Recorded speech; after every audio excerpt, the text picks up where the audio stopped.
Topic of this video is about how you're going to set up these scatter plots today.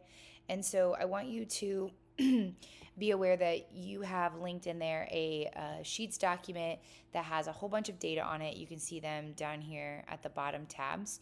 And you are not responsible for typing these in individually. This is why Desmos is so great. So I really want you to pay attention to the directions here on the screen. So you're going to first look and see if there's any kind of relationship between sugar and calories in some top candy that's out there.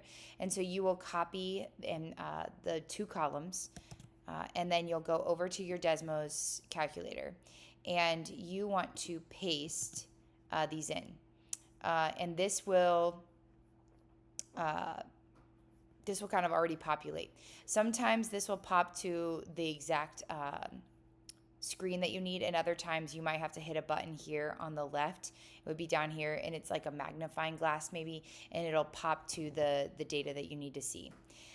From there, right, remember I said in the video, the next thing you'll do is you'll jump down to the next line, and you want to make sure if this says X1 and this says Y1, that when you type this in, your regression equation, that you type in those same ones. So if by chance it says, as you continue this, it might say 2 or 3, that number needs to be the same. So whatever numbers are in your table up here, X1 and Y1, that's what you're going to use down here.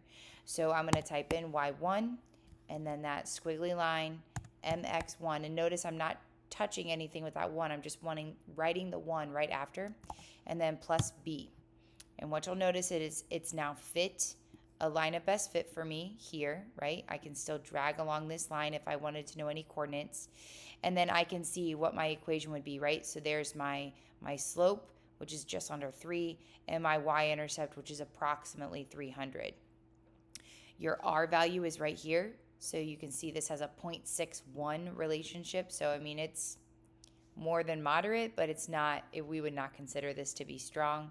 And then remember, residuals are right here. So we push plot, and we would look for, and again, if you're kind of confused as to what you're looking at, you can turn off those purple ones. All I did was click this button here to turn those off, and you're looking for a pattern. If it seems pretty random and scattered, it seems that the line was probably the best that we should have done there. And so this is kind of what you'll do on your Desmos screen, and then you'll answer the questions on your Scatterplot companion.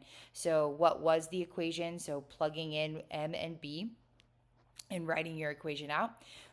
Whether this was positive or negative for Scatterplot 1, this is clearly positive. The slope is positive. The red line is moving up. The purple dots, in my case, are moving up. So I would say this is positive. And I would say this is around a moderate strength. The dots aren't super close to the line, along with the fact that it had a 0.61 R value. So that would be why I would say moderate at this point. Okay, as you continue on, you would then, X this out, X the table out, go back to your Sheets document, copy and paste in the rest of these, and see how they check out. If you have any questions, feel free to email me.